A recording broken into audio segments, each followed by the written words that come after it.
This is a very important subject.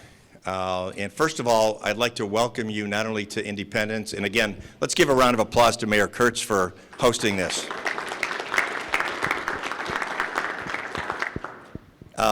They just do a great job. I've had a couple of events here, and they just always put out the welcome mat and do a great job. So thank you again, Greg. Appreciate that very much. I'd like to thank all of our law enforcement folks for coming and all of the mayors and others who are here from the state. Certainly, I'll be introducing our Attorney General in a little bit.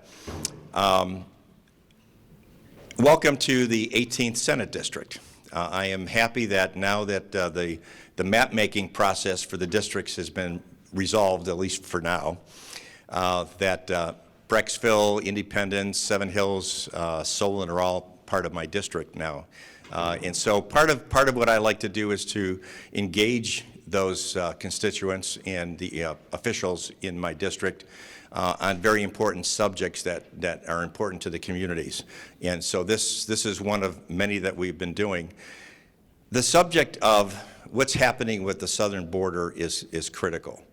And one of the reasons I wanted to put this together, and it's so great to have the Attorney General here, he plays such an important role in this subject, is that a lot of people I talk to, and perhaps constituents that you talk to, think that because we're not a southern border state, that Ohio is pretty much separated from all of the goings-on in the results of what we're seeing with the illegal immigration and all the things that come with that. And I think everybody in this room knows better than that there is no state that is exempt from the impact of what we're having. And I thought it would be good to get together with office holders and law enforcement, prosecutors, et cetera, to talk a little bit about what are the impacts that you're seeing in Northeast Ohio as part of our communities here.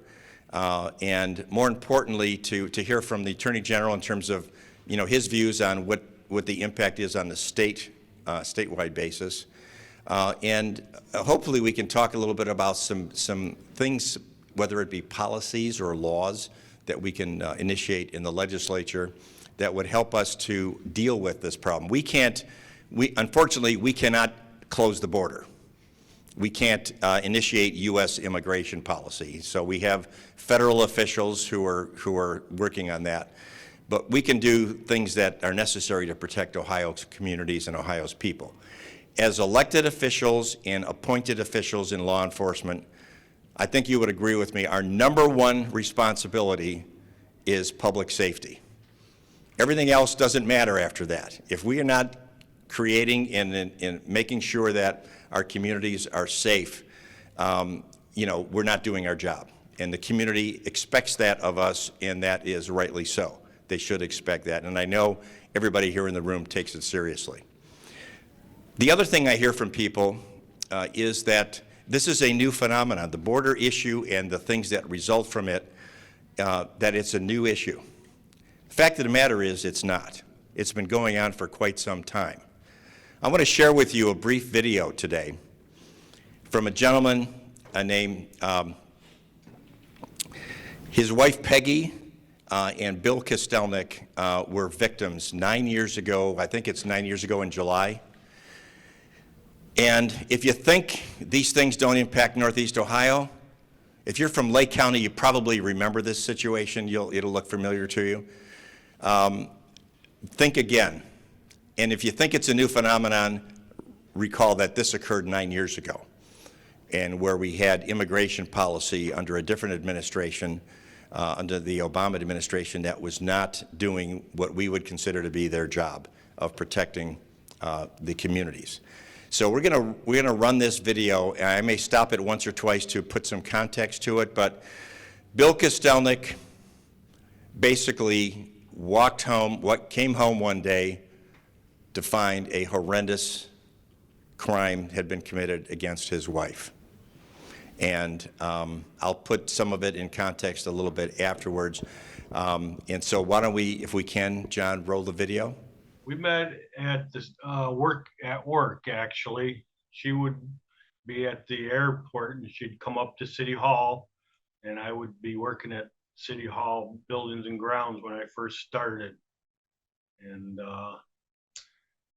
we saw each other and started talking, and I asked her out, and she said, okay. We got married, and I believe it was in 92. It was a Catholic ceremony at Immaculate Conception in Willoughby. And it was very, very touching, very nice. It was a clear day, nice sunny day. I ended up finishing up my work. And on the way home, I ran into some traffic. And getting off the freeway, it was just backed up. So I started calling Peg at work because I would leave earlier. I'd get home before she would. So I wanted to call her and let her know to take a different route to get home. And I finally got off the freeway, ran into a cop, State Highway Patrol, and they were telling me that I couldn't go that way. I had to go around a different way. I wasn't sure what was going on yet at the time. So I went around the different direction that he had told me to go to. I got to the other intersection. There was another cop, which was probably about a half mile from my house. And he told me I couldn't go that way. And I started to talk to him, and he informed me that there was a girl that was shot on the bicycle path. And he's still at large.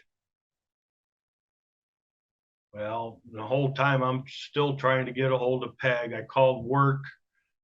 They finally got a hold of him. I got through to them, and they said that she had left early that day.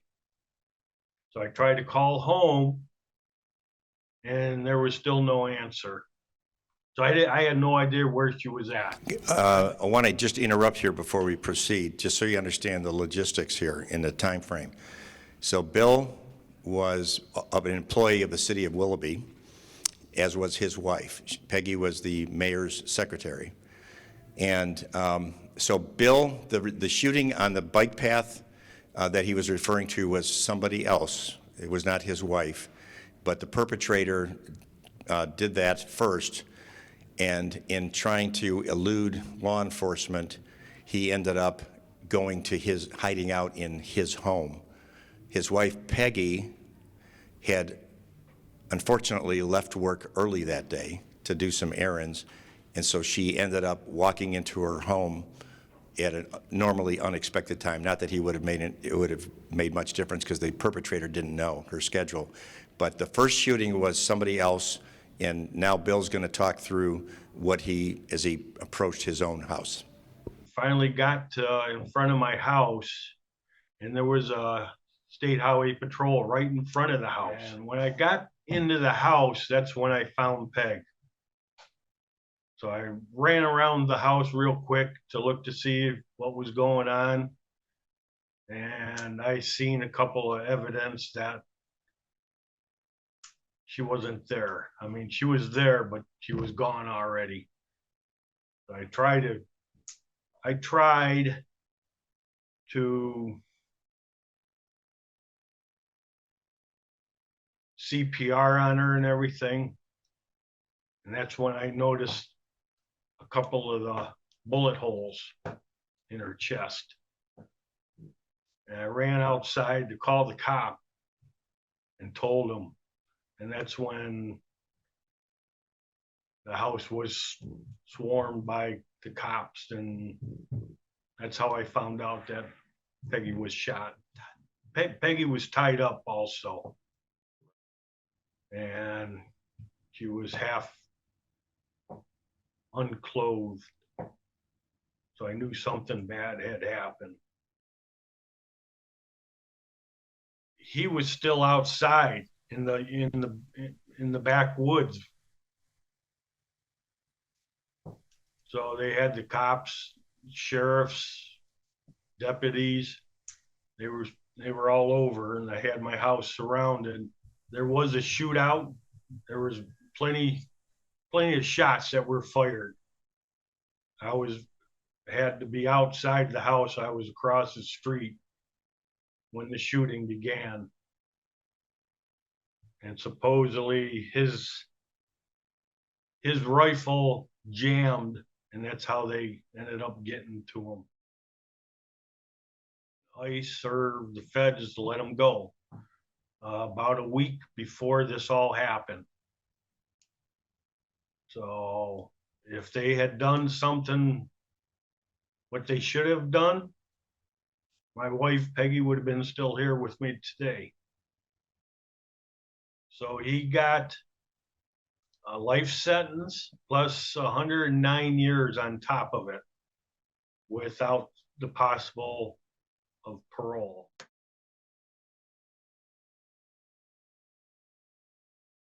With these other killings from illegal immigrants coming across the border, and I see it all the time, every day almost on the news, my heart breaks. I got to relive the pain, and a lot of times I have to change a channel. I don't want to hear it. I don't want to see it. But it's the truth.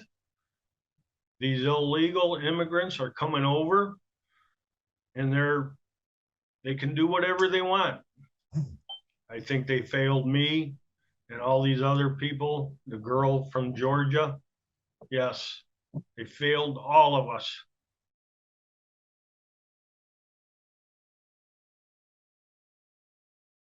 Being a Catholic person, I don't think I could talk to him. I'd have a hard time talking to him because he doesn't care. He doesn't care one bit. I would try to plead with him. And I'm sure there was other people who have tried, and he keeps turning his back on us all. He does not care. He's letting these illegal immigrants come across just for the votes for him.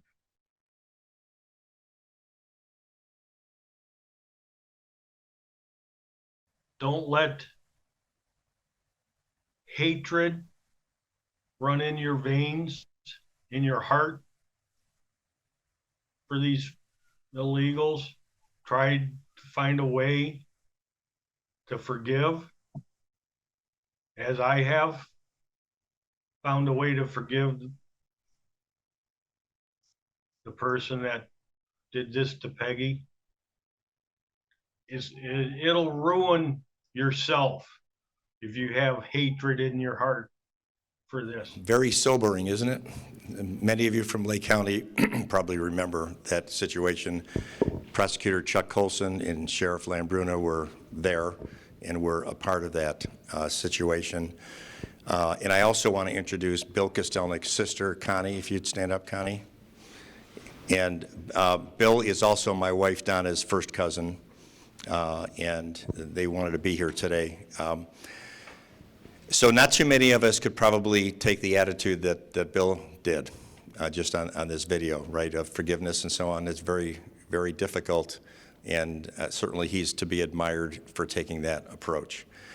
One of the other things that I hear from people about this issue is that, well, you know, we have to shelter people who are coming into this country because they're seeking asylum.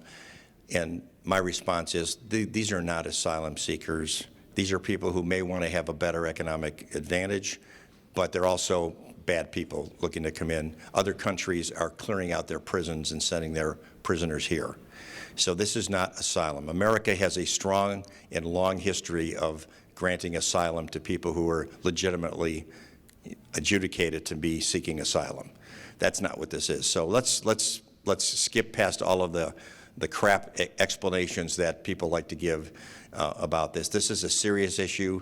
As Bill indicated with this tragic event 9 years ago, it is a local issue, whether we like it or not. whether we agree to it or not. And we have to protect our community, and we have to demand that the federal government do what they're supposed to do. As Bill said, had this guy been detained, his wife Peggy, we wouldn't be here talking about this today. His wife Peggy would be with him. So at this point, I would like to, it is my distinct pleasure to introduce our next speaker. The Attorney General, Dave Yost, I knew him when he was first auditor of the state, where he served 2 terms, and he's now in his 2nd term as Attorney General for the state of Ohio. He's a tremendous guy. He's a dedicated public servant to all the citizens of the state of Ohio. He takes action on behalf of the state, as you probably read from time to time, on a number of issues to protect our best interests in the interest of families and businesses as well. And, you know, this is a subject that I know is near and dear to his heart as well. So please join me in welcoming Attorney General Dave Yost.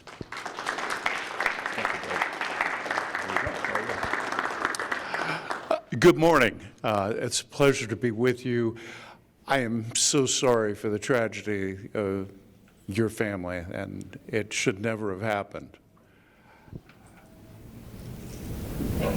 Let's start with a basic thing.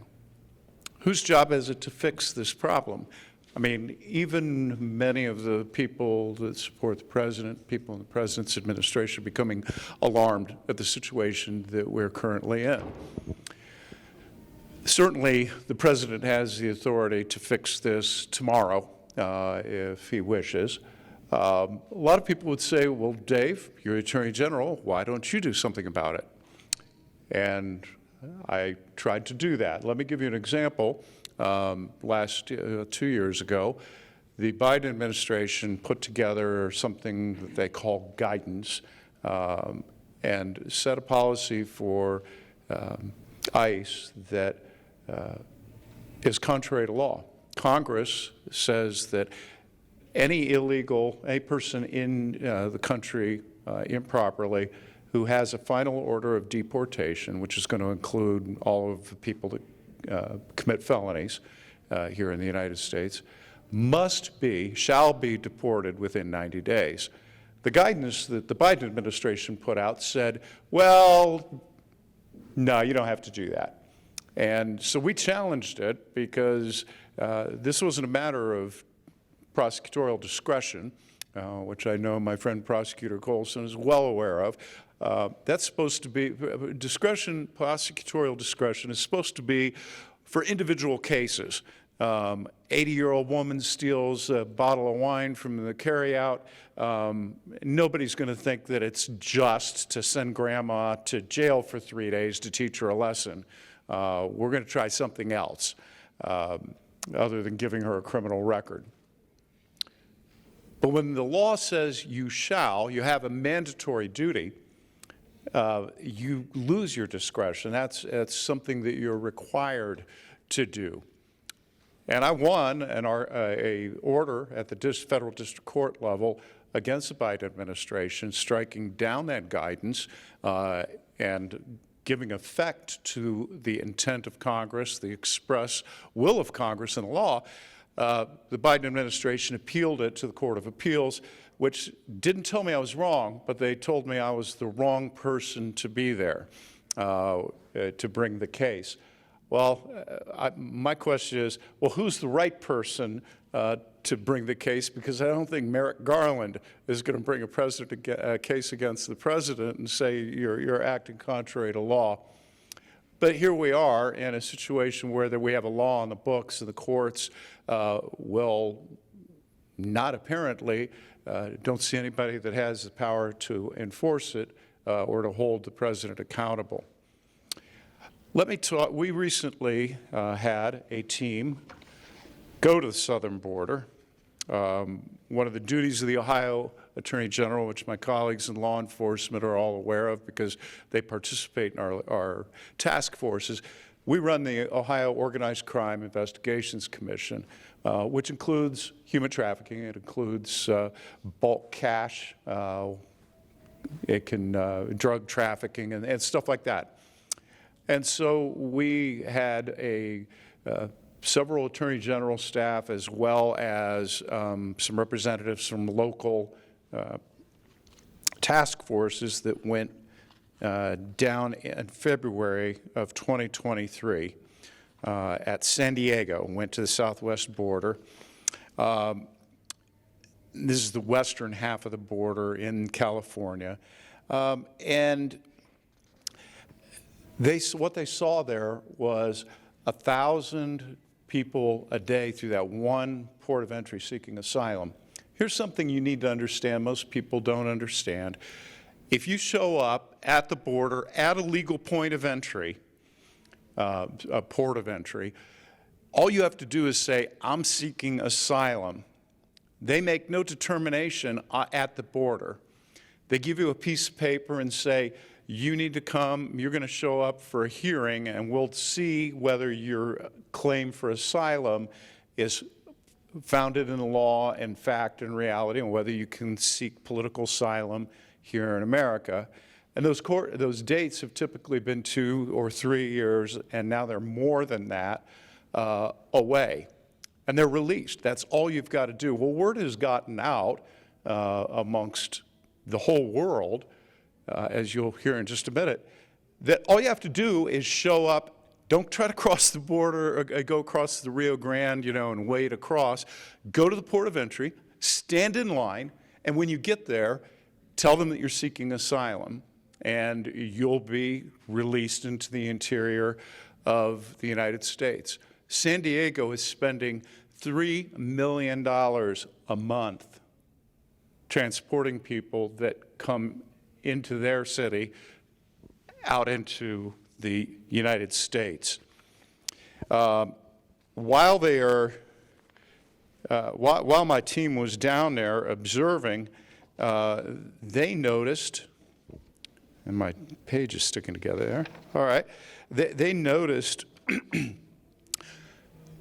that there were also confiscations happening of contraband, multiple pounds of methamphetamine, cocaine coming across the border.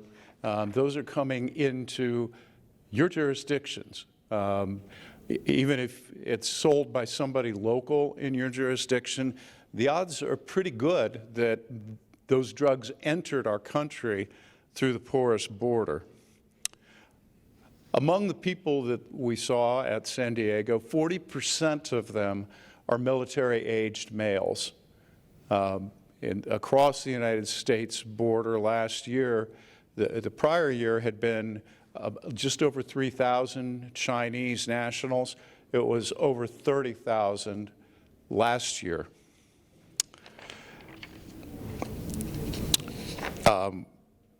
So some of you may have seen the ProPublica story that was published just recently about the Chinese mafia operating in America and dominating the illegal marijuana trade.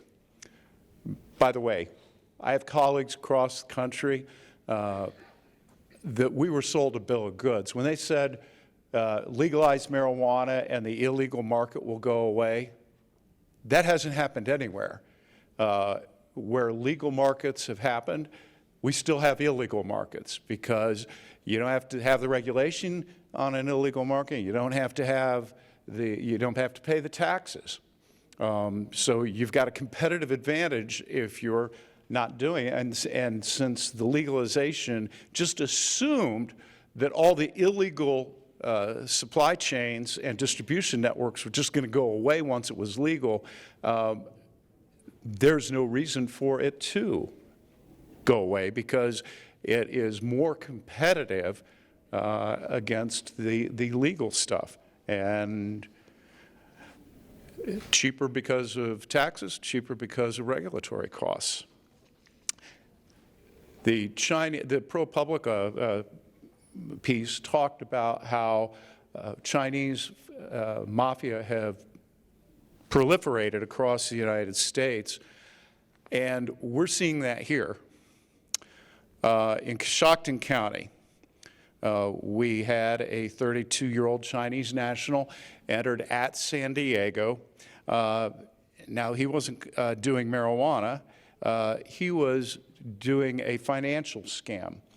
They would go in and modify gift cards. They'd go into retailers, modify the gift card coding so that the money would not go to the merchant where it was used, but it would be hijacked and would be deposited in the organized crime coffers.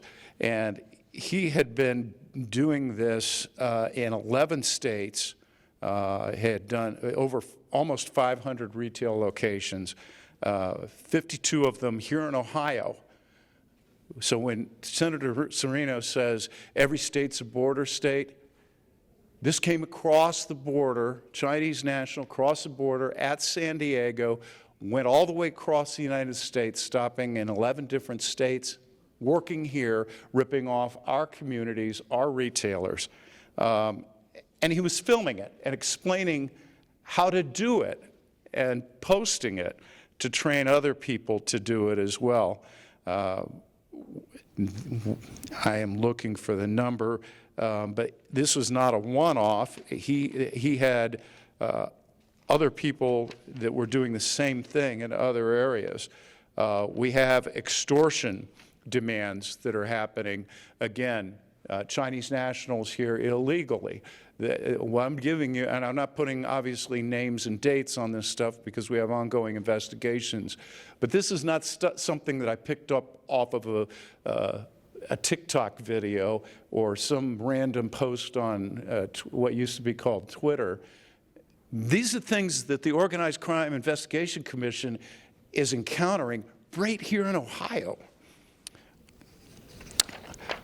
We've got, we're finding the national, Chinese nationals running massage parlors and human trafficking, again, with illegals coming across.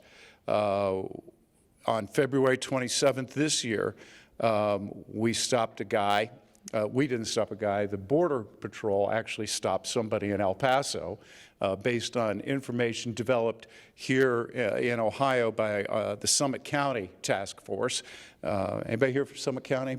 Maybe? We're close. Okay. They did a great job on this, developed some information. They seized 5 kilograms of cocaine, so what, about 12 pounds, 2 kilograms of methamphetamine, and seized about $100,000 in cash that was being smuggled across the border. My team, when they were down there, saw that what they call traps, which are the places and vehicles and stuff where they smuggle these drugs and the cash, and sometimes weapons and sometimes people. And these operations are all coming and landing here in Ohio. We're working hard on it, but it's a direct impact of the open border policy. As Jerry's video demonstrated, this isn't a brand new problem. What's new is the scale. Well, we've had problems with people coming across the border for a long time. We've never seen the scale like we're seeing right now. And it poses a clear and present danger to our communities here in Ohio, not just places in Texas and Arizona and California. Let me conclude by, because I'm very interested for the roundtable discussion, and I'm hoping that somebody here has some nuggets of great ideas that we can do something, because something needs to be done here. I want to be careful to say not every immigrant is a criminal. And even illegal immigrants may not commit new crimes when they are here, although entering the country illegally is itself a crime. I don't want to paint all immigrants with a brush of violence and criminality, and we should guard against that and recognize that all human beings have dignity and equal worth before the law. But as we've seen over and over again, the crimes that are committed against Ohioans, against Americans, are crimes that would never have happened if our border was actually secure, if the president was actually taking seriously his oath to faithfully discharge the duties of his office and enforce the laws and the Constitution of the United States. You can't take any of that back. And while we should not denigrate immigrants as a class, I think it's very fair to say that your family member would still be here if we were enforcing the border. Laken Riley would still be studying and getting ready to live her life, but for that open border. And it is not bigoted, it is not mean, it is not uncivilized to demand that we actually control the ingress and egress into our country, to enforce the law, and to protect our people. Those of you who are sworn and are out there every day, I want to thank you. Thank you for not giving up. Thank you for not pulling the trigger on retirement. We're short of cops, you might have noticed. We appreciate the fact that you're on the job and doing what you do every day to keep us safe. It is the first and most important duty of government. But we need to figure out ways to resolve what's happening down there on the southern border, because it's impacting all of us, and it's just that some folks in Ohio haven't noticed yet. I'm here to tell you, if things continue the way they are, everybody in Ohio is going to notice, and they're not going to like it. Thank you, Dave. Thank you. Thank you, General. Let's give him a round of applause. This is again, we appreciate you coming up and participating, not only with your comments, but in the subsequent discussion we're going to have here. I want to echo his views on, the General's views on immigration. You know, how many of you are first-generation Americans? Raise your hand. Just a couple of us, okay. So I'm a first-generation American. My father immigrated here when he was 12, and he came after my grandfather had come here first. And this country was built on, we would not be what we are today without immigration. We just didn't have enough people when in the late 1800s and early 1900s. Excuse me. But there's a way to do it. My grandfather came here when my grandmother was pregnant with my dad. So my dad did not see his father until he was 8 years old, when my grandfather made a return trip visit back to Italy. And my grandfather was required to have a sponsor, to have economic means, was, you know, all of those things that were required back then. It was a very difficult process and involved a lot of sacrifices, but it built this country.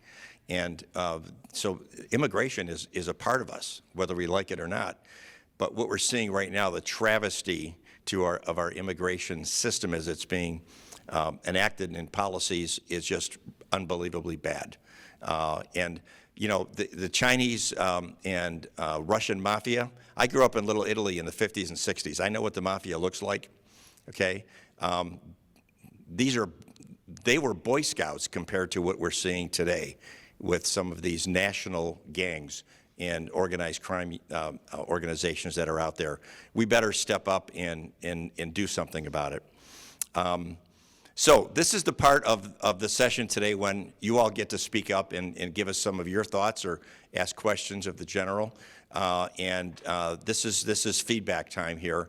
So before we open it totally up here, I want to ask Sheriff Lambrino from my own Lake County, where I live, you were chief deputy, I think, at the time of Bill Kostelnik's, of Peggy Kostelnik's murder.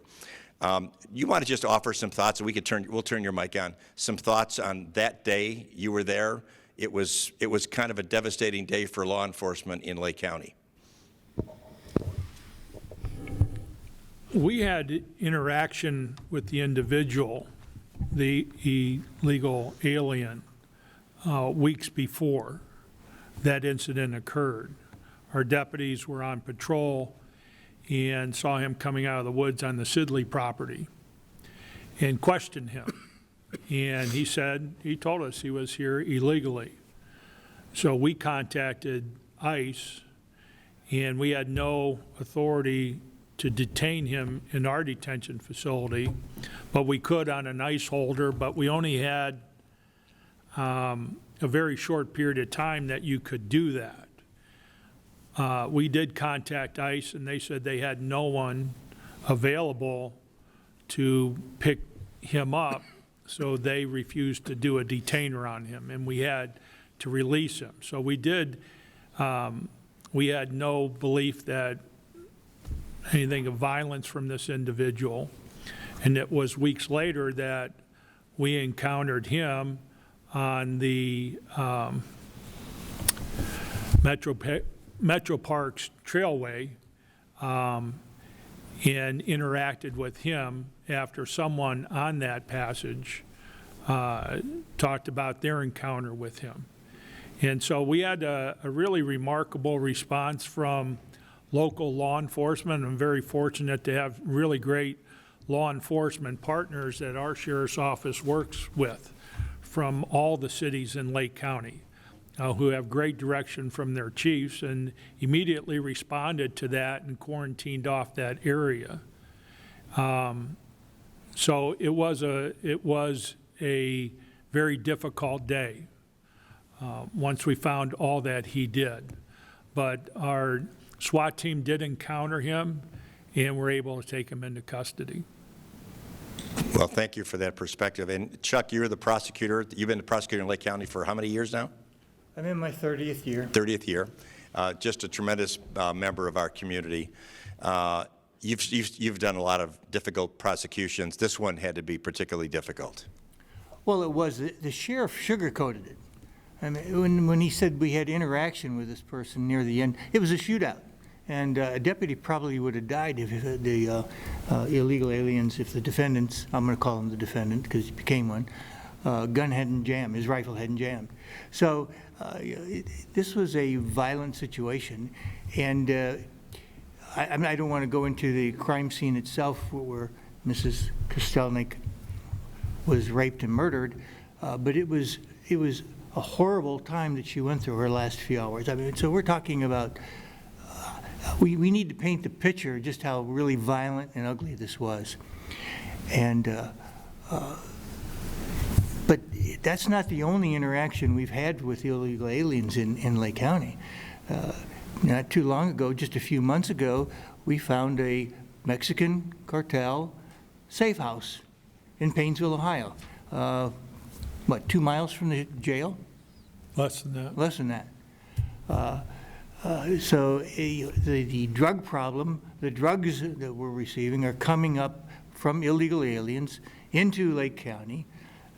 And they may be manufactured in China, but they're coming through Mexico and they're coming up here. And it's the illegal aliens that are bringing them. And so if you don't think you have the drug cartels in your community, you're wrong. It's there. It's everywhere. And how are some of you seeing not just drugs, but human trafficking and other crimes related? Sheriff, you have a comment? If I could follow that up, you mentioned the mafia, my little bit of heritage here, but we do have a major criminal enterprise going on in the United States, and people aren't focusing on that. I had the opportunity to go to the southern border to Cochise County, which is outside Tucson, and worked with the Cochise County Sheriff's Office on the border doing some interdiction, and actually interacted with one of the cartel people from the other side of the wall because I watched people come over the wall while I was there.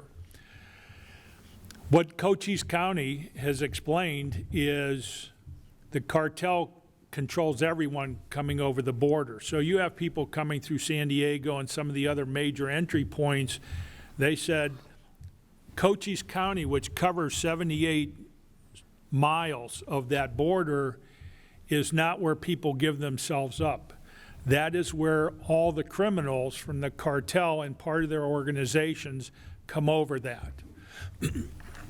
So somebody coming from Venezuela pays $6,000 because no one comes across the border without the cartel's approval. They don't have $6,000. So they said, we'll get you across the border. They set them up in businesses here. Half their paycheck goes back to the cartel. The cartel puts them up in housing throughout the United States. They charge them exorbitant rates, and that money also goes to the cartel. So either you work for them or used as a drug runner for them. If you type in cartel houses, safe houses across the United States, you will see a map that looks like all the cities in the United States. This trafficking is going on throughout not the southern border, but the northern border as well. Our concern in Lake County is we have a major interstate, Interstate 90, that goes through there that is used by the cartel to transport people. We participate in a federally funded program called Operation Stone Garden, which gives funding for local law enforcement to look for these individuals. That money has been diverted to the southern border and substantially cut in half. We're not getting the resources that we need to combat these individuals that are really proliferating throughout our neighborhoods and going unnoticed. It's what you're saying, Sheriff, is it's not just people crossing the border illegally, which obviously is going on, but the cartels are setting up an infrastructure to be set up all around the United States. And it is Ohio. a violent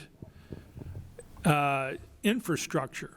I was able to see videos at the national sheriffs from the southern border sheriffs where they stopped illegals in vehicles that they knew were there. One where they got tied up in traffic from inside. They had already had the weapons. They shut off the back windows of the SUV and just shot with automatic weapons at all the police officers that had surrounded that vehicle. They said this is not an unusual traffic stop. The problem is the news media is not carrying this message because it doesn't fit the political message that currently proliferates NBC, CBS, CNN, MSNBC, and doesn't meet that, so the public is not seeing this. Other comments on how you're seeing it in your particular areas? Any other thoughts? Yes, Mayor or Commissioner Regovich, former mayor. Everything that the Attorney General said was 100% correct.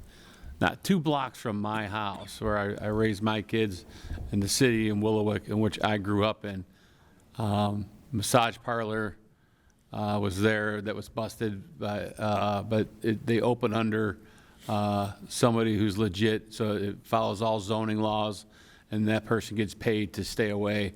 And they operated with girls stuffed in a hotel room or an apartment close by, don't speak English, but you go in there. We see, as the sheriff said in Lake County, 50 pounds of methamphetamine tracked from the southern border in California all the way to Painesville to that safe house. Everything in between, murder, and that's in Lake County. I mean, it's the smallest county in Ohio. What are some of you seeing relative to if you're near an interstate in your city or village or township with the hotels and motels that are there? Mayor Sakis? So I'm sure some of you are familiar, Sheriff, with Fairbridge Hotel. It's one of our biggest. Wickliffe borders Cuyahoga County. And right there on the freeway, Interstate 90, there's a hotel that used to be a really nice hotel, Holiday Inn back in the day. My wife worked there, was her first job. Now it's, $50 a night, $60 a night. And what goes on there is ridiculous between drugs, prostitution, trafficking. We just put a law in place to, like a nuisance law, a 3-strike policy, say it kind of holds the hotel owner accountable, saying, listen, if This guy has plenty of money. You don't want to fix up your hotel because there is a need for nice hotels. How many thousands of people are traveling? Fix up these hotels, charge $150 a night or whatever. But he doesn't want, it's easier for him to get 50, 60 a night.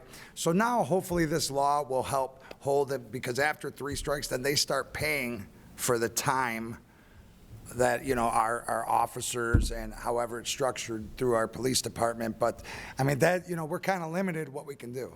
So communities that are on 271 in 90 and 480, and others at 77 as well, what law enforcement things, what are you doing to keep a particular eye on these hotels? Yes?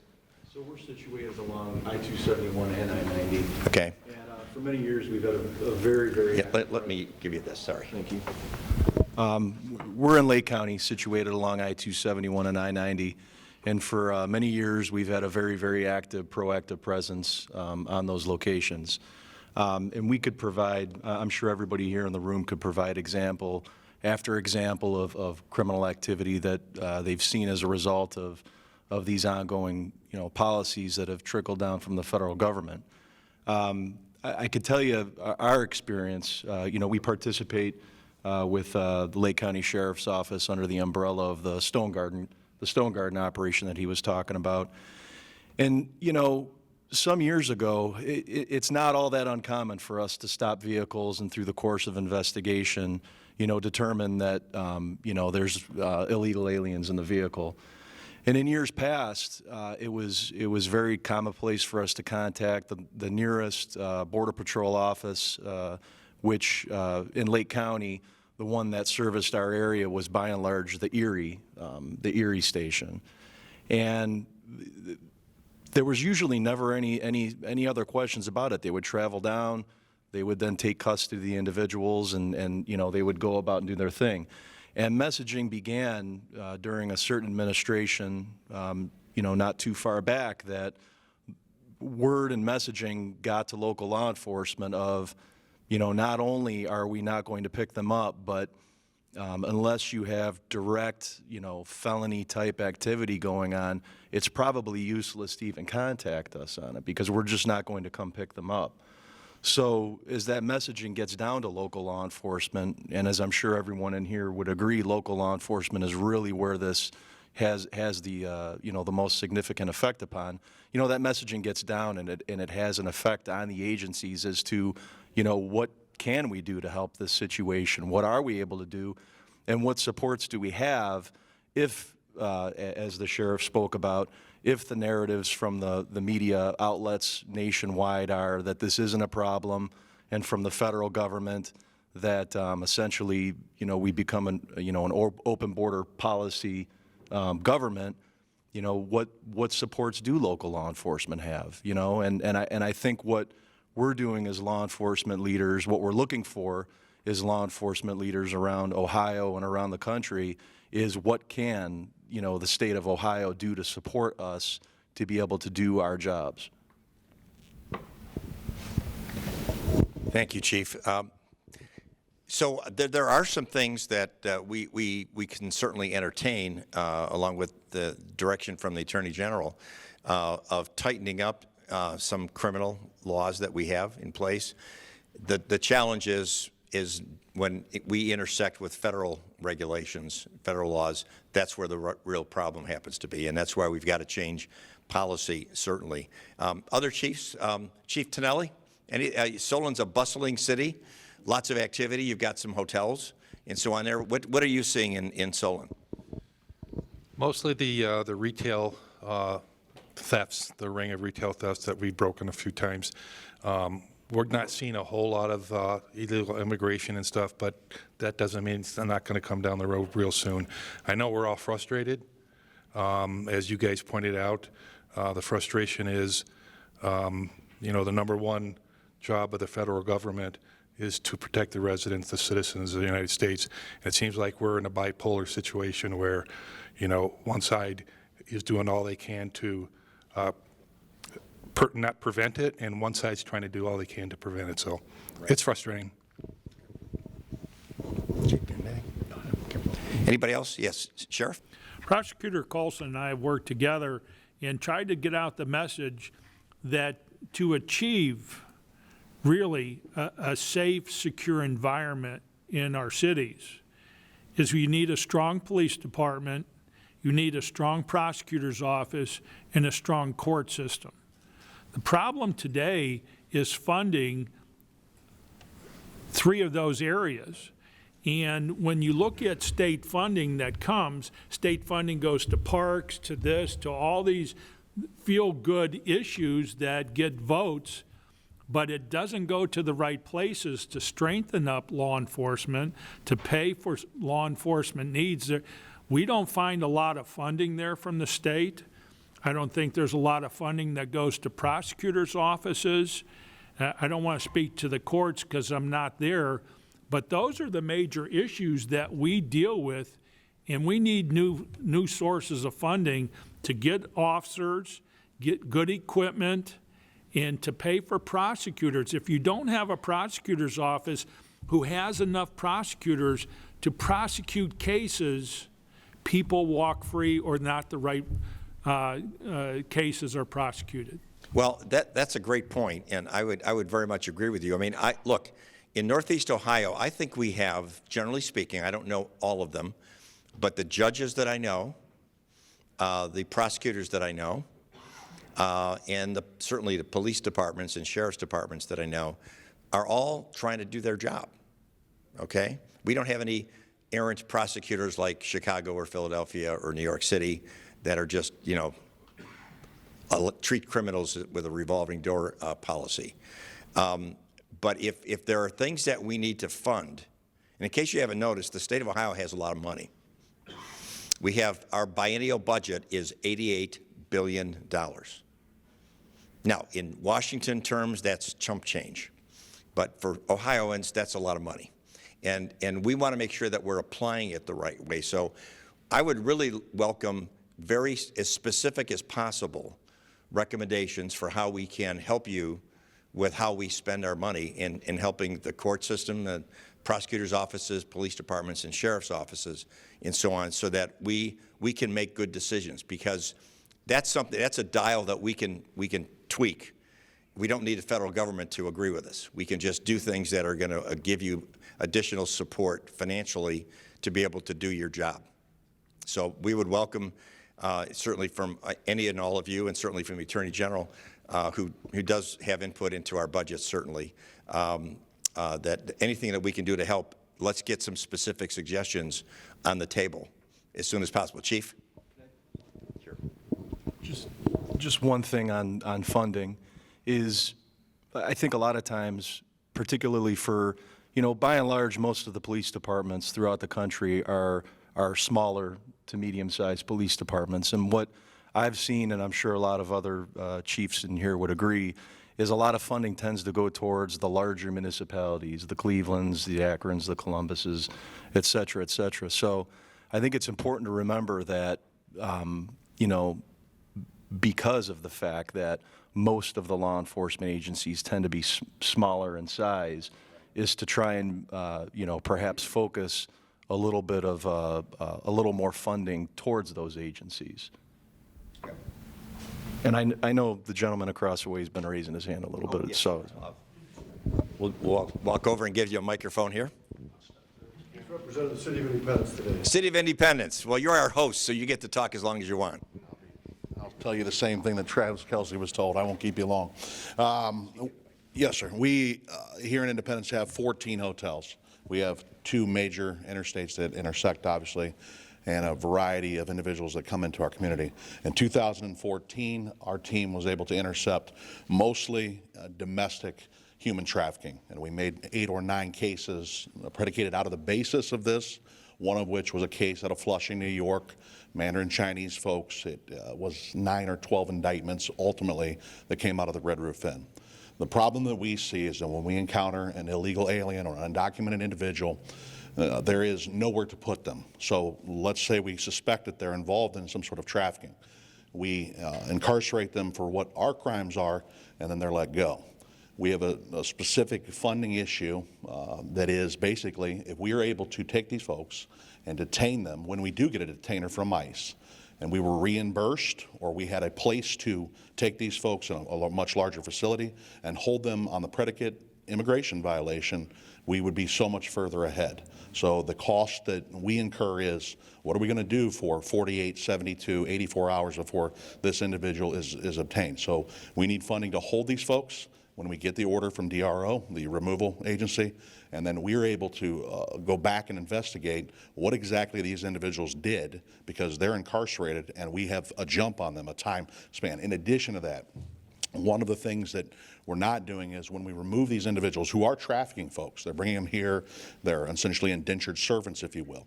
We're letting them go, and the only human being that trafficking victim knows is that individual.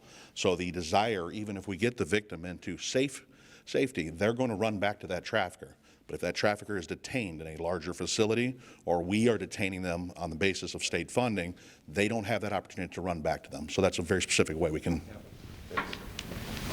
Thank you. That's a great point. And, you know, I was going to bring up the NGOs, non-government organizations, that are, some of them, their hearts are in the right place, but they're also helping facilitate and enable the cartels by providing services in money and gift cards and all kinds of things to folks that come across the border. But I think, you know, one of the things that if the NGOs want to really help, they can help these people get separated from their handlers, if you will. I guess that's the best name I would give them. But that's an important issue. Look, from an incarceration standpoint, we have some big jail problems in this state. I know Cuyahoga County has got to replace their jail. It's $1 billion. I had breakfast with the county executive yesterday, and he was asking for contributions from the General Assembly. Lake County needs a jail, and that's close to 200, I think, nowadays. The longer we wait, the higher the price tag goes up. And there's lots of them around the state. I don't know, General, if you know how many jails are probably in need of replacement or serious upgrade? Almost all of them. Almost all of them, okay. Well, that narrows it down. But so we've got to figure out, you know, and the jails have to be designed differently, because it's no longer just incarceration. Now you have things that were different than 25 years ago. You have female and male populations that are different than 25 years ago. They tend to be more treatment centers, not just incarceration centers. And you need greater and better medical facilities there, because people are coming in with different challenges. So we've got hundreds of millions of dollars of local jails, smaller ones. The big county jails, that's a special category. But we've got to make sure that we have places for these people to be put to keep them out of circulation. Is there, yes, Mayor Kurtz? Your microphone's on. A couple things. We have, like it was mentioned, we have two interstates. We have 180,000 cars going east and west through our city. We got 150, so we're like Willoughby Hills. We get the same concept of trafficking, vehicular traffic. The problem is we've seen a proliferation of guns, of kids of all ages coming out of Cleveland, coming around into our suburb, and we've got to manage that situation, as well as the problem with the hotels. What we see as a bright spot is technology. The flock system and all those other different opportunities, they really are great tools to help us. So if there's funding available that could make it more cohesive for all the communities to use that technology, it really expedites being able to prosecute some of these offenders, as well as new technology, enhanced technology. That's how we were able to get a lot of these criminals off the streets. But guns, the number of guns that we're seeing, we're confiscating, is just off the charts relative to what was just 10 years ago. For all the chiefs and lieutenants and sheriffs that are here, is there any such thing as a routine traffic stop anymore? I mean, those days are gone, right? I mean, your employees, your officers have to be very careful when they pull somebody over. It's not like the old days when you would pull me over for doing 10 miles over the limit, which was usually quite often. But those days are gone, and you now have to take special care to make sure that that whoever you're stopping or your officers are stopping is not weaponized. and prepared to do violence, which they certainly are. Other thoughts on impact on Ken Filipiak, city manager of Mentor, a big city in Lake County. Let me give you the microphone, Ken. Thank you, Senator. So for us, I think it's a pretty wide range of activity. You know, we're a large retail center. We've seen crime from illegals increase at the retail level. We're seeing increased drug activity running through our city. Just in the last couple of weeks, we've had some major drug arrests along Route 2 and Interstate 90. But I think as well, you know, we've actually conducted a specific task force that has just focused on the hotels along these state and interstate routes through our community. It's been very effective. We're seeing drug activity on the rise. We're seeing human trafficking on the rise. So it runs a pretty broad range. One of the things that I want to just mention here, though, that I think is important, because everybody in this room understands this problem, and the Attorney General and I were discussing this very briefly right before the session started, is the people in uniform, these men and women, are our first line and our best line of defense against these problems. We're not able to fill our positions in our police departments quickly. We're having a hard time filling them at all because of the lack of interest. There's a ripple effect here. When we see yesterday, another sad story that we saw in the city of New York, where another officer was fatally shot. It's happening everywhere.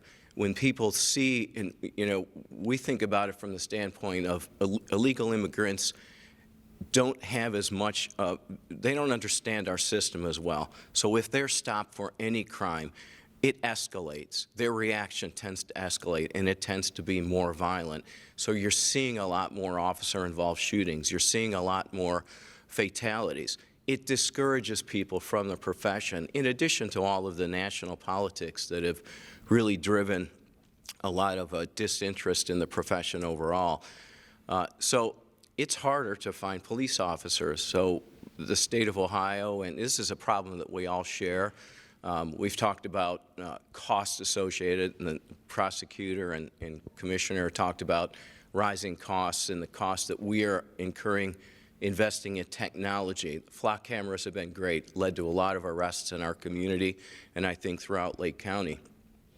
But every cost we invest in, every piece of infrastructure that we have to replace, every jail that needs to be replaced, comes at a local cost that takes away from our ability to incentivize our police officers to either look at this as a profession or retain them.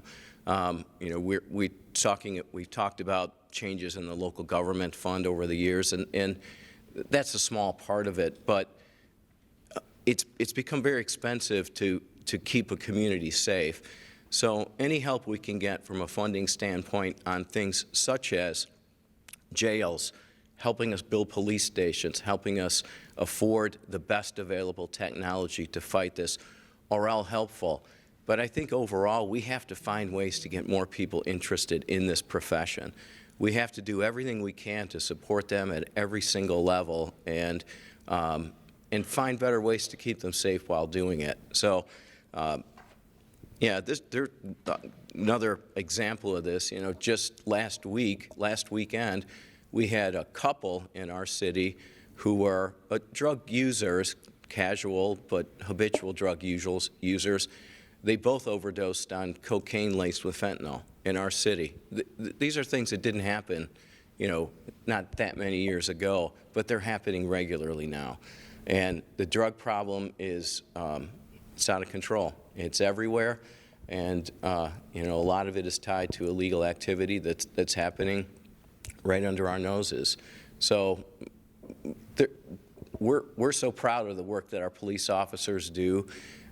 They're innovative. We're taking advantage of technology and best available techniques and procedures, and we get help from the state, which we appreciate. I mean, your office has been great at the Attorney General's office overall, but it has to happen at the ground level more than any other place. We have to try to find ways to remove the incentives for people to come here. There are probably businesses in every one of our communities that are employing illegal immigrants. We need to be harsher with looking at that, with enforcing those rules. Yes, there are plenty of jobs available, and sometimes those are hard to fill at a community level. But you know, there are reasons that people come here, and we need to reduce some of the incentives for that to happen. Thank you, Ken. Great comments. In fact, I want to key off of one of them on the retention and recruitment of police officers, because it is a big problem. And I'm going to get just a tiny bit political here. For those of you that know me, you know that I rarely do that. We had a discussion last year in the last General Assembly. It was last year in the current General Assembly, which is 2 years. One of my colleagues proposed a bill that would allow 18-year-olds to be hired into the police force, with limitations on what assignments they could do, but to grab them out of high school before they decide to go do something else. And some of you may not like that idea, but it was a way to start. It was part of the recruitment process that we thought would be helpful. So we're sitting in the chamber in the Senate, and we have 33 senators, 26 are Republican, and 7 are Democrats. And I gave a little floor speech about why this was a good idea and why it was going to be helpful, because the George Floyd, impact has really hurt the whole career of law enforcement. And one of the Democrats had the nerve to stand up behind me after I finished and make the comment that they were against 18-year-olds doing any kind of policing work, whether it's just desk work for the first year or 2 years, or whatever the process would be. And I turned around and I said, you guys were all for defunding the police. You helped create the problem. And we came up with a solution. It's not the final solution. It's not maybe the best solution. But now you're poo-pooing that whole idea and accusing us of all kinds of things that I won't go into. But that's the problem we have here. What it did was it caused a rash of retirements and in reductions in recruitment. It just became a non-attractive career field, right, for men and women to go into. And that's why we are where we are today. We've got to change that around, but if we're not viewed as a state and our various local governments as officials who have the backs of the police officers, they're not going to want to come and take that career step. It's obviously a very risky career to take. But we need these people, and we need to figure out how we can not only provide greater financial support, but also improve the reputational aspect of law enforcement, because I think that's suffering as well, and it's going to make recruitment pretty difficult. Are any of you not seeing recruitment problems in your offices?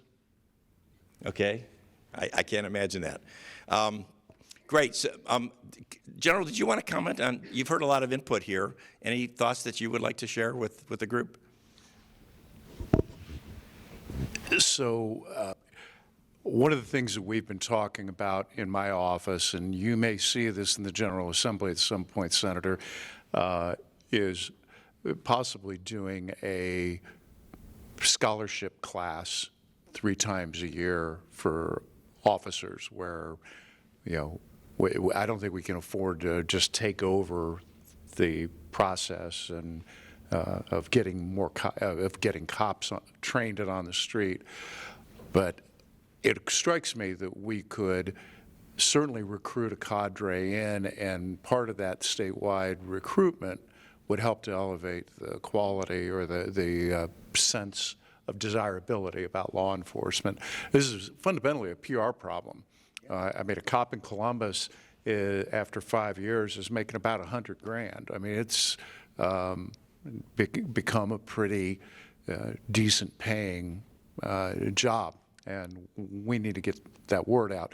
But I have, if I could do this, I wrote down a couple of things listening to everyone talk, and I wonder if I could just ask about these and see if we can get some discussion on them, reactions. Sharon, Leon, Bruno, I've certainly heard about the same thing you talked about there about people who are paying off their debt to the coyote. I wonder if we could make that a state crime to receive money basically on an indentured servitude basis and try to discourage that at least. I mean, it would only work in Ohio, obviously. But another question I have, and I haven't thought through the constitutional issues here, there would have to be some due process. But I wonder whether we might not be able to authorize local law enforcement that encounters someone here illegally to detain them for a period of time, 10 days, 30 days, with a mandatory duty that you contact ICE. Even if we know that ICE is going to say, yeah, no, we're not interested, I wonder whether the state, and we would have to provide a hearing so that, you know, somebody that needed to be able to prove I really am here legally could do that for due process purposes. But I'm wondering whether that might be something that would be worthwhile. And the last thing, Mayor, about guns, and Jerry, I'm not going to beat up on you, but some of your colleagues, in the name of criminal justice reform, have, in my opinion, gone way too far the other way. And let me tell you about an unfortunately named crime that the officers here know about, weapons under disability. We ought to call it felon in possession or something like that, because people think, when you just say weapons under disability, you think you're talking about people in wheelchairs or something, and people don't understand what it is. But the way this works is if you are a felon and you get convicted, and you're now, it is illegal in Ohio for you to own a weapon or to possess a weapon. Illegal. And remember, you have already been convicted of a felony. So we know that you're willing to break the law, not in a misdemeanor way, but in a felony way. Now, what happens if you just ignore that prohibition, that law that says no weapons under a felony disability, and you get caught with a gun? What happens under the current law, it didn't used to be this way. It used to be you're going to probably go to jail, and I would think most of us would go, you ought to go, not to jail, to prison. You ought to go, you're a felony loser, we put you back out on probation, or you're on paper, post-conviction supervision, and now you broke the law and you've got a gun that you're not allowed to have again. I think most of us agree that that person needs to be off the streets for a while. The risks are not good. They're going to get put back on probation again under current law. Chuck, am I wrong? It is now a presumption that you're going to be put on paper. And this is one of the stupidest things that we've done in the last 10 years. We need to go back and assess the actual risk of a felon already convicted disobeying the law again and packing heat. What are the odds that they're going to use that gun to do something bad? I would say it's pretty high, and we're justified as a society of saying, you know, one of those expensive, rare prison beds that we have, you get one. Great. I think we should look at that, absolutely. It's not a right to bear arms issue. It's a right to protect the citizens of Ohio issue here. Yes, Frank? Just a follow-up to what Mr. Filipiak was saying in terms of funding and a suggestion to the state, and I know this is something that you're working on. Post 9/11, the United States gave out a lot of money to law enforcement that was wasted. There was a police department that was 100 miles from water, and they got scuba gear. Post-COVID, a lot of money wasted. There's a lot of grants that go out, and we need to start looking at the grant language, Because, yeah, there's a lot of people who need jails, whether that's city jails or county jails. The question is, are you prepared to move forward quickly with the money that's being doled out? Some places get money and they go, okay, we got the money now, let's start the process, which is 5 years. Yet you have some jails that are ready to start construction that can't get the money because there's too many people involved in this process. We need to go back and look at grant language that gets very confusing so that it's more tailored to help law enforcement in some of the directions they're going. Yeah, that's a good point. And I've actually got legislation drafted, right, Richard? It's already been drafted that we're going to propose for the budget that we're doing now that treats categories of jails relative to preparation, how far you are down the road. You've got, architectural drawings already done, that sort of thing, to make sure that we're going to be funding, because we can't fund everything. But we want to fund those that are ready to go, and there should be an advantage to them, in addition to local support financially as well. So we are looking at that, and I'm going to try to get that in the budget. I want to go back to the hotels situation for a second, because it relates to human trafficking as well as drugs, of course. What can we do? I'm a pro-business legislator, okay? So it's very rare that I would voluntarily suggest further restrictions on businesses, because we don't want to, businesses create jobs, and that's good for all of us. But if there are protocols or policies that we can put in place that would change the reporting, would change their notification to law enforcement requirements and that sort of thing, when there's a suspicion of a human or drug trafficking in these hotels. Are there some thoughts that you might have on what direction? Yes, let me get over to the lieutenant here.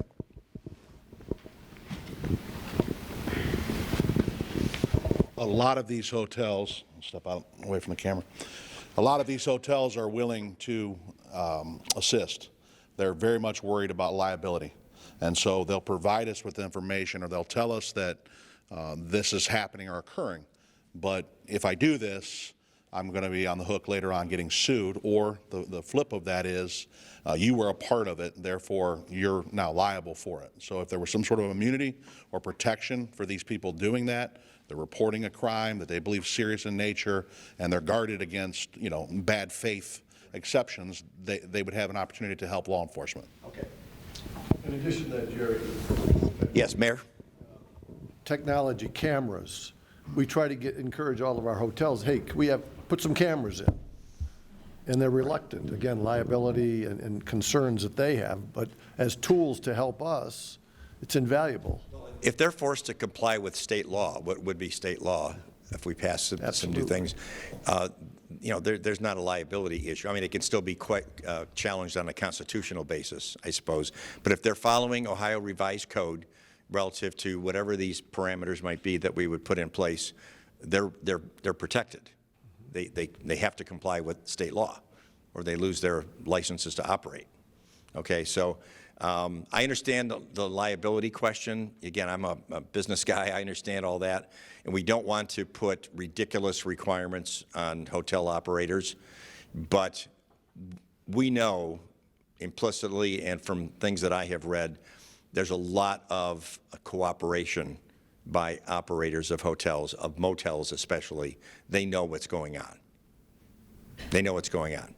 I think that was one of the areas that we might be able to look at some legislation that would only go far enough, not to put a burden on operators or businesses, but to make sure that they need to report suspicious activities or keep records or keep track of things. Again, I'm open to suggestions on how we would do that. Yes, please. So we've got a number of the law enforcement agencies in the area here. What if OCIC were to, you could run a surveillance op on a motel that you believe there's stuff going there. If you had the personnel from a multi-jurisdictional task force maybe some overtime funding through OCIC. What would you think about just going for some of these trouble spots and doing an organized crime task force to watch, surveil, investigate, and not try to put the burden on the hotel owner per se, but to go after the people that are actually doing the crimes? And I would love to hear whether you guys would be interested in participating in something like that. I have to apologize, though, because I've not minded my good manners. Our Director of Human Trafficking, Linda Powers, from my office is here. Linda, would you raise your hand? And she'll probably talk yet today, but I want all of you to know that she's actually geographically up here in Northeast Ohio, and she would love to cooperate with all of your agencies. But would there be any interest in trying to join forces, bring a few state resources in, and try to send a message, stay away from our hotels? This isn't the place to do it. For sure, we're in. We're in. Okay, Mayor Kurtz is in. We're in. All right. Any other thoughts, Chief? Oh, I'm sorry. Okay, Linda, we'd like to hear from you because we've talked about trafficking a lot here today. You're in it day to day, dealing with it. So could we just, Anthony, just give her the mic? Or They won't move that far. That's okay, I can sit. you could just scooch a little closer. Good morning. I just wanted to indicate when we were on the hotel subject matter that we actually have been approached from the Ohio Hotel and Lodging Association to work with them on putting on a summit with Bowling Green State University as well, their criminal justice department. And on April 2nd, we are doing a very large training session at Kalahari. So the Hotel Lodging Association is very interested in working with entities within the state of Ohio to try to tackle this problem.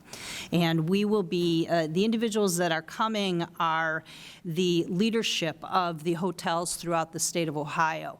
So we are going to be addressing that and trying to train them as to what the indicators are that they should be looking for, and then they'll be going back to their particular hotels and bringing that education piece to the hotels. So they are very active in trying to work with us, and looking forward to the April 2nd, and it's at Kalahari, if anyone is interested. One of the things I just wanted to talk about, and Sheriff, you had indicated it, there is a perception that most of the human trafficking by the community at large is street trafficking. And we are finding that the cartels have moved in, and this is becoming such an organized criminal activity that is going on. It is a business. We all know the motivation there is profit, nothing more. They consider the individuals that they are trafficking as a product and not an individual. And we have to get out, I think, into the community because I have been doing trainings with my anti-human trafficking victim advocate all over the state of Ohio, and the perception is still that it is street-based.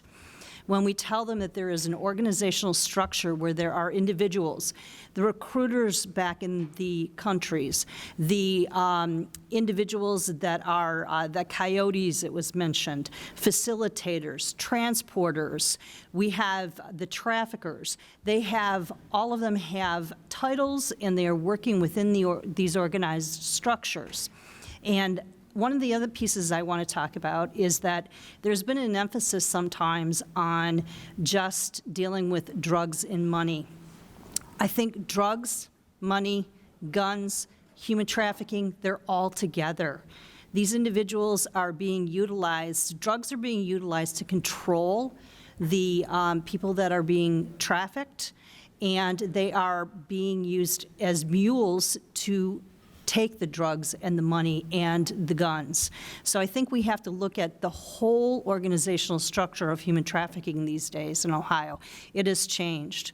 And the other issue that I wanted to bring up is that sextortion is going through the roof. We are doing a lot of trainings in schools Fortunately, we are working with some NGOs, and I believe we did one in Mentor very recently where we were in the schools talking to the administration. And there was a disclosure just the other day from an individual that was a student. So we are starting to see many disclosures that are coming into our office through these trainings. So I think it's important that we work together. The traffickers don't work together. They're not in a silo. And I don't think that we as an organization of law enforcement officers should be working in a silo as well. I think there is the need to work together. Excellent, thank you. And I want to relate that back to some of Sheriff Lambruno's comments earlier, that this is a multidimensional issue.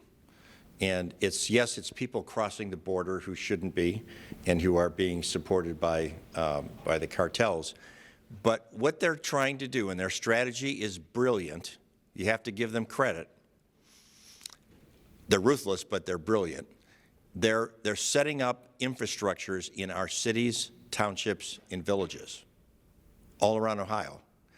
And we're going to be dealing with that. Everybody in this room is going to be dealing with that for a long time to come, even after they close the border, which I believe eventually will happen.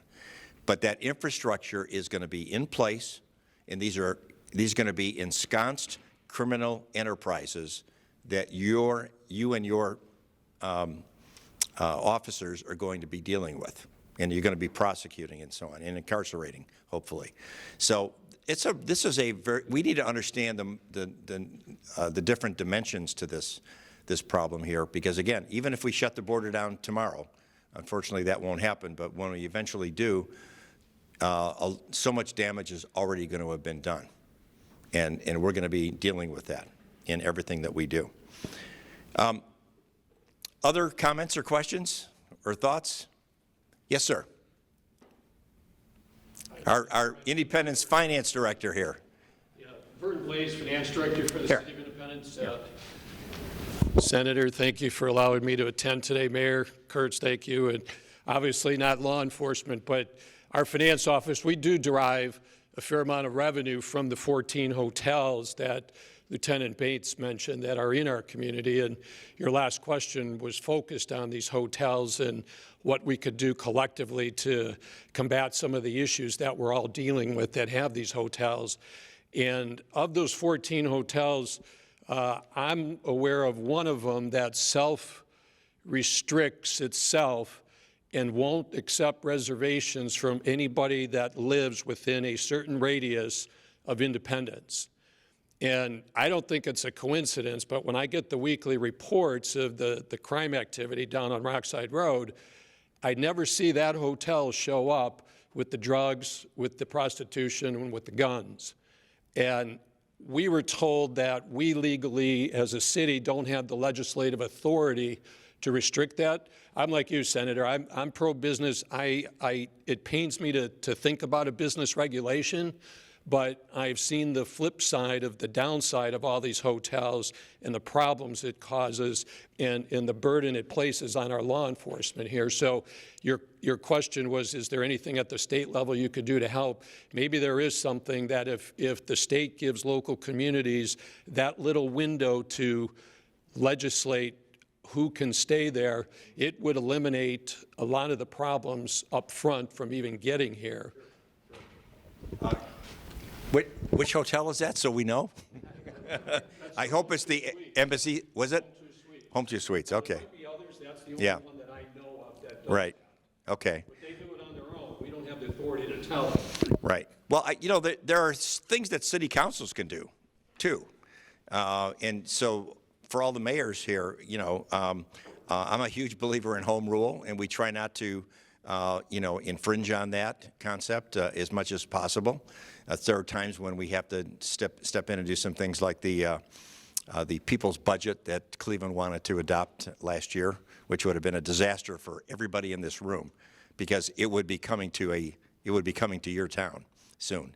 But home rule is important, and it's a great concept in the state of Ohio. And there are things that you can do. You have zoning. You have all kinds of local ordinances that you can pass to provide some restrictions. There's some things that only the state law can do, and we're willing to entertain that, certainly. So other thoughts or comments? We've talked about a lot of things, and I think we've been sitting for a while here. Yes, sir. Yes, Chris? So we've talked about trafficking, we've talked about drugs. I'm concerned that one of the things that we need to have something in place to help us with is the potential for terroristic events, planning, organized people coming into even Ohio, in Northeast Ohio, planning to attack our infrastructure, attack small towns, events, things like that. What are we going to put, is there plans to put some things in place to help our law enforcement to be aware of what might be coming? How are we going to respond to those things? I'm just concerned for those kind of things that we're not talking about. Let me ask the attorney. Thanks, Chris. General, would you like to comment on that? What you're describing is primarily a federal responsibility in which local law enforcement and state authorities cooperate. We do have an interagency group called the Joint Terrorism Task Force that is run by the federal government, but many of us participate in, and we have relationships and plans and share intelligence. So I think that I'm always hesitant to say we're doing enough, but there is a structure in place for that to happen. I'd be interested to hear from some of our local law enforcement, Sheriff, Prosecutor Colson, what do you have to add to that? I had the opportunity to be in Washington, D.C. at the National Sheriff's and hear the Israeli Defense Forces speak on the attack on October 7th in Israel. What they told us is it was local law enforcement that held off Hamas. It was not the military. The military did not respond for 6 to 8 hours to that event. And their focus was to go back to local law enforcement and look at, they said, for instance, local law enforcement there only had their handgun and their magazines, and they were outgunned. And they said, you need to think outside the box and begin to look at what ammunition, what type of weaponry you're supplying local law enforcement, because they're going to meet this terrorist threat. We in Lake County are doing a number of things. Our Lake County chiefs are meeting next week with a retired lieutenant colonel who worked in counterterrorism, and he's going to speak to us about classes that he's going to provide for our Lake County police officers. We're putting on 2 classes on April 17th, where he will speak to give a general overview of what terrorism is and then what we need to start looking for at the local level to address this threat. And so in Lake County, the police chiefs are trying to work together to not be overreactive, but be conscious that this terrorist threat can exist in any community, and we need to be prepared when it does. Yeah. I'd also like to point out that in Lake County, under the sheriff, last year we opened a training facility, state-of-the-art training facility that's open for free to any of the municipalities or anybody in Lake County, where we can train for such events together. As the chief says, when you work with all the chiefs, they can come and take advantage of the same training that the big city has, that the little township or village has too. That's important. They get to see each other. And the knowledge that the sheriff brings, maybe it's carrying more ammunition, having that ready, just so that if one of those events comes off, they're not outgunned. They have the right weaponry. We have the right tools to do the job. And we can do that in a scenario there and at any time. They have 3D things they can work on, live fire. We can work through cars. It's an amazing facility that opened last year, and it's busy every day, and it's manned by our sheriff's department, who are trained to do that. So it's something And we've done. you know, we also have, obviously terrorism can happen anywhere, but, you know, we have vital infrastructure in Cuyahoga County and Lake County. Of course, we have a nuclear plant in Lake County. We have water systems, we have power systems and so on, and those particularly need to have plans in place of how to protect and how to respond, in addition to random things that certainly can happen at shopping malls and other places. But, you know, I think it's safe to say you just can't be too prepared, right? And so certainly, and everybody here is a top professional in your field, but we can always, as the Attorney General said, we can always do better. You know, we're always not doing enough. So we need to challenge ourselves in our organizations that we represent to make sure that we have things in place and that there's proper training happening to be properly prepared to deal with these things. I wanted to make sure, because I know a lot of you know each other from Mayors and Managers Association and so on, but I want to very quickly go around the room and let each one of you introduce yourselves and who you represent. So we'll pass the microphone down the line here. Brian? Brian McAllister, City of Kirtland, Police Chief. Wonderful city, by the way. Wonderful. Mike Sloom, Seven Hills Police Chief. Rick Kennelly, Solon Police Chief. Heidi Matthews with Congressman Dave Joyce's office. Chris Hallam, Willoughby Hills Mayor. Jim Schultz, Chief of Police, Willoughby. Dan Waterman, Chief of Police, Painesville City. Toby Brigette, Lieutenant, Painesville City. Craig Maris, Lieutenant at City of Brecksville. We'll let you guys use your mics here. Chuck Olson, Lake County Prosecutor. Frank Lambrero, Lake County Sheriff's Office. Rich Regovich, Lake County Commissioner. Ethan Spencer, Mayor, Village of Moreland Hills. I think you're the newest mayor in the room. I probably am. Probably. Congratulations. Well, welcome. Greg Kurtz, Mayor, City of Independence. Joe Sakis, Mayor, City of Wickliffe. Mike Vanny, Mayor, City of Willowick.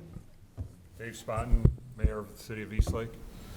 Anthony DeSico, Mayor and Safety Director, City of Mayfield Heights. If I could hijack the mic for one second. I just wanted to thank you, Senator, for putting this forum on, and the Attorney General for lending his weight to this discussion. In your opening remarks, you mentioned that the federal government is responsible for things that are maybe out of our control, and that's about the only thing that I disagree with you on, because they don't seem to be doing anything about it. And the amount of issues that we have discussed here, from human trafficking to drugs to all sorts of crimes that have been discussed here, are as a direct result of their lack of any commitment to securing our border. And I think the average resident, maybe in my community, might not connect all those things to the border, and I think that is something that we need to prioritize and make sure they understand that. And, you know, thank God we have not had anything as horrific as the Kostelnik tragedy happen in our community. And, you know, what a guy. You know, what a message for Holy Week. Forgive those who, you know, did this tragedy, but our community in Mayfield Heights especially has been majorly affected by the fentanyl problem, and you could connect that directly to the border. So it affects all of our communities, affects all of our residents, and I think it's just something that needs to be top of mind and communicated directly to our residents that, you know, there is a problem and we need to somehow fix that. Well, thanks, Mayor. And by the way, I think we actually agree with each other. I agree they're technically responsible, but they're being irresponsible in not I knew that's what meeting. you meant. You know, you got it. Linda? Thank you. Linda Powers. I'm the legal director for the Attorney General Dave Yost Human Trafficking Initiative. Okay, let me see behind you here. Lieutenant Kirk, Madison Township Police. John Mara, Village of Timberlake Mayor. Ken Filipiak, Mentor City Manager. Okay. Well, great. I wanted to make sure everybody had a chance to know who else was here. We're going to do a couple things in conclusion here. Rich Morissette and Lynna Freeman in my back, in the back there are my two legislative aides in my office, and they're the ones who have been handling all the email traffic back and forth here to put this event together. But we're going to keep this list, and we're going to provide you with periodic updates on issues related to what we've talked about here today. We may throw out some proposed legislation intent or general language to get your feedback. Love to get your feedback, certainly on an ongoing basis. Yes, John? I have one last question. Yes, go ahead. About sanctuary cities. I'm sorry? I just looked up. Ohio has 8 sanctuary cities. I guess how do we deal with those also? I know one of them is in Lake County, Painesville. The number one is Columbus, then there's Dayton, Lake County, Ohio, Lima, Lorain, Ohio, Lucas County, Oberlin, and then Painesville. The question was, in case you didn't hear, is about sanctuary cities. I was under the impression, and I will defer to the expert here, that it was not legal for Ohio to have a sanctuary city. Do you? Well, I don't think it's constitutional under Arizona versus United States. I candidly would love to see a law that preempts home rule in that matter and imposes a duty to for local law enforcement certified by the state of Ohio to cooperate with immigration authorities. We will work on that, John. Thank you for the suggestion. I hope you have found this to be interesting and informative. I appreciate you. Everybody's busy. I know taking time away from your normal work is difficult to do, but this is an important issue, and it affects all of us. The border crisis, or the border insecurity, as I like to call it, impacts Northeast Ohio and the entire state of Ohio, for that matter. Let there be no question. Make sure your constituents know that.